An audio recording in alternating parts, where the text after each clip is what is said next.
అంటే ఇక్కడ వాళ్ళందరి యొక్క గొప్పతనం ఎటువంటిది అనంటే, శాస్త్రంలో ఒక నియమం ఉంది.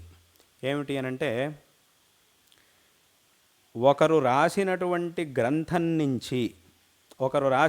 గ్రంథాన్ని చదవడం ద్వారా మనకి ఎంత జ్ఞానం లభిస్తోందో, ఆ గ్రంథాన్ని రాసినటువంటి వ్యక్తికి దానికంటే ఎన్నో రెట్లు అధికమైనటువంటి జ్ఞానం ఉంటుంది అని శాస్త్రంలో చెప్పినటువంటి నియమం. దీన్ని శంకరాచార్యుల వారు తమ సూత్రభాష్యంలో ఈ విషయంలో చెప్పారు. ఈ విషయాన్ని సూత్రభాష్యంలో, బ్రహ్మసూత్ర భాష్యంలో శంకరాచార్యుల వారు చెప్పారు.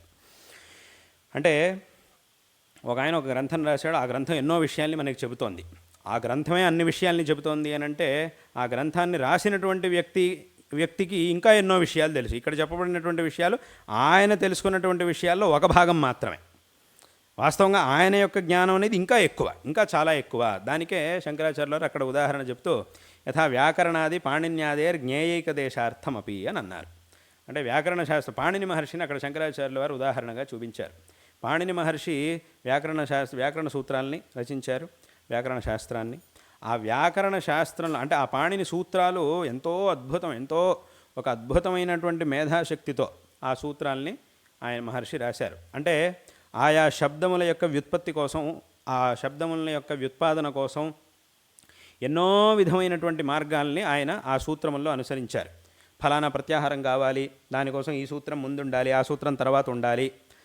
ఫలానా చోట రెండిటికి విరోధం వచ్చినప్పుడు ఇదే కావాలి, అది ఉండకూడదు. అది ఉండాలంటే ఇది ప్రబలం అవ్వాలి, ఇది ప్రబలంగా ఉండాలంటే ఇది తర్వాత ఉండాలి. విపతిషేధే పరం కార్యం తర్వాత ఉండాలి. ఆ తర్వాత ఉంటేనే దీనికి ఆ బలం వస్తుంది, దానికి బలం ఉంటేనే ఈ రూపం అనేది వస్తుంది. దానికి కనుక బలం లేదు అనంటే, ఇంకో సూత్రం కనుక బలం అయిపోయింది, అది కనుక బలీయం అయిపోయింది అని అంటే, అప్పుడు మనకి ఆ అపశబ్ద నిష్పత్తి అనేది అవుతుంది, అపశబ్దం వచ్చేస్తుంది. కాబట్టి అది రాకూడదు అనంటే ఈ సూత్రం ఇక్కడే ఉండాలి, ఆ సూత్రం తర్వాత ఉండాలి. అదేవిధంగా ఈ పూర్వత్రా సిద్ధం అదొక అద్భుతమైనటువంటి కల్పన. అది అద్భుతమైనటువంటి కల్పన చేసి ఆ పూర్వత్రా సిద్ధం, ఈ సూత్రం జ్ఞానం ఈ సూత్రానికి తెలియదు, ఈ సూత్రం కార్యం ఆ సూత్రానికి తెలియదు అని ఆ సూత్రముల్లోనే ఇటువంటి ఒక విశేషమైనటువంటి స్వభావాన్ని కల్పన చేసి ఆయన చేసినటువంటి ఈ కల్పన ఇదంతా కూడా ఏదైతే ఉందో అత్యంత అద్భుతం, ఎవ్వరూ కూడా ఊహించలేరు.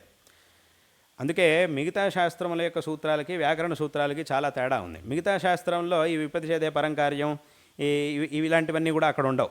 ఆయా సూత్రం ఒక్కొక్క అర్థాన్ని చెబుతూ వస్తుంది. ఇది పూర్వపక్ష సూత్రం, ఇది సిద్ధాంత సూత్రం, వేదాంత సూత్రాలు, మీమాంసా సూత్రాలు, అక్కడంటా కూడా ఒక్కొక్క సూత్రం ఒక్కొక్క అర్థాన్ని చెప్తూ వస్తుంది అంతే.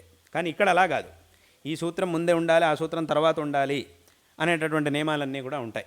అదే ఆ వ్యాకరణ శాస్త్రంలో ఉండేటటువంటి విశేషం.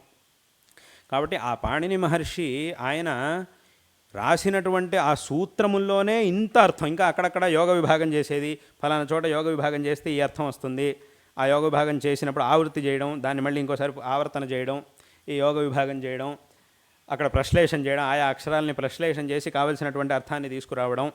అంటే ఇవన్నీ కూడా ప్రశ్లేషణ చేయడం, అది చేయడం, ఇది చేయడం అంటే మనం చేసేది కాదు.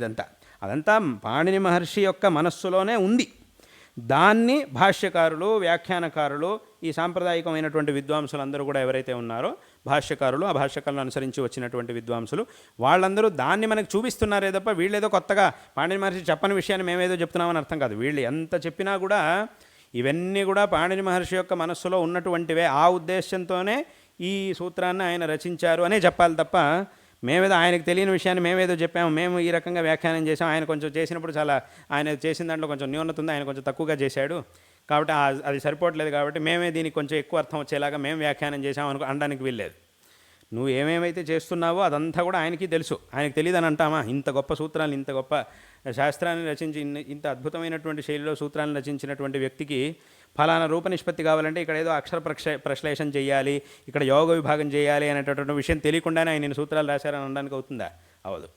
కాబట్టి మనం ఏం చేస్తాం, ఆయన యొక్క తాత్పర్యం ఏమిటి అనే దాన్ని మనం తెలుసుకోగలుగుతున్నాం అంతే తప్ప ఆయన చెప్పంది మేమేదో చెప్తున్నామని అర్థం కాదు. కాబట్టి ఈ రకంగా అంటే ఎంత ఎందుకు చెప్పొస్తున్నా అంటే అంత అద్భుతమైనటువంటి సూత్రాల్ని ఆయన రచించారు.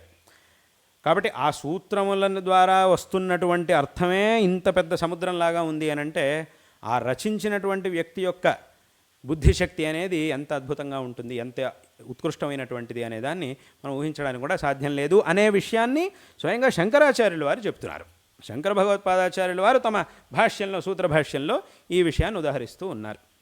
కాబట్టి ఈ రకంగా ఇదంతా ఎందుకు చెప్పొచ్చాను అని అంటే, ఈ కావ్యములు ఏవైతే ఉన్నాయో, అద్భుతమైనటువంటి కావ్యములు ఏవైతే ఉన్నాయో, మన సంస్కృత సాహిత్యం, ఆంధ్ర సాహిత్యంలో అద్భుతమైనటువంటి ఆ కావ్యములు ఇవన్నీ కూడా ఏవైతే ఉన్నాయో, వీట్ల ద్వారానే మనకింత, వీటిని సంపూర్ణంగా అధ్యయనం చేయడానికే మనకింత కాలం పడుతోంది, అక్కడ ఉన్నటువంటి విషయాలన్నింటినీ కూడా పరిపూర్ణంగా అర్థం చేసుకోవడానికే మనకింత సమయం పడుతోంది అని అంటే, దాన్ని రాసినటువంటి వాళ్ళకు ఉన్నటువంటి బుద్ధిశక్తి ఎటువంటిది, అది అత్యంత అపారమైనటువంటిది. కాబట్టి ఆ విషయాన్ని మనం తెలుసుకోగలగాలి. అంటే ఇదంతా ఎందుకు నేను చెప్తున్నాను అంటే, మన పూర్వీకులైనటువంటి వాళ్ళందరూ కూడా, ఆ విద్వాంసులందరికీ ఎంత గొప్ప ప్రతిభ ఉండేది అనేదాన్ని మనం తెలుసుకోవాలి. ఎంత గొప్ప పరంపర, మన పూర్వీకులందరూ కూడా ఎంతటి ప్రజ్ఞావంతులు, ఎంతటి ప్రతిభావంతులు అనే విషయాన్ని మనం తెలుసుకోవాలి. అది గనక మనం తెలుసుకోకపోతే ఇంకా అది నిజంగా మన పూర్వీకుల యొక్క గొప్పతనాన్ని, వాళ్ళ యొక్క సామర్థ్యాన్ని, మన పరంపర యొక్క గొప్పదనాన్ని గనక మనం తెలుసుకోకపోతే దాన్ని మించిన ఆత్మవంచన అనేది ఇంకోటి ఉండదు. కాబట్టి ఎవ్వరు కూడా ఇటువంటి ఆత్మవంచన చేసుకోకూడదు. మన పూర్వీకులందరూ కూడా వాళ్ళకు ఉన్నటువంటి వాళ్ళ గొప్పతనాన్ని మనం తెలుసుకోగలగాలి. వాళ్ళు చూపించినటువంటి మార్గాన్ని మనం అనుసరించాలి. తద్వారా ఈ జీవితాన్ని సార్థకపరుచుకోవాలి.